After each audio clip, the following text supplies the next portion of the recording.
This is the Lone Crater YouTube. We hope this video helps.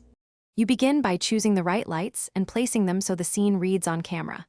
Start with a key light at a 45 degrees angle, about 5 to 2 meters away, slightly above eye level to model the face. Add a fill light opposite the key, dimmer to soften shadows. Once done, mount a back or rim light to separate the subject from background. Make sure diffusion or reflectors tame harsh highlights and gels match color temperature for consistent skin tones. Now refine exposure and color to make the image feel intentional. Meter the key light and expose for skin highlights so you retain texture without clipping.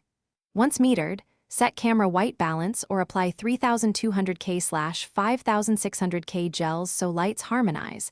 Mixed temps create color casts. Make sure to dial the fill to a 2:1 ratio for natural depth or push to 4:1 when you want drama. Finally, watch practicals and backgrounds. Move or dim lights to avoid hotspots and keep the subject the focus. Finish by locking down stands, labeling sources, and recording a short test clip with movement and dialogue to confirm performance. Observe how highlights fall in motion, then make micro adjustments. Move flags or barn doors to cut spill and use gaffer tape to secure modifiers. If you notice a color cast, correct it immediately with gels or tweak the camera white balance and record another test.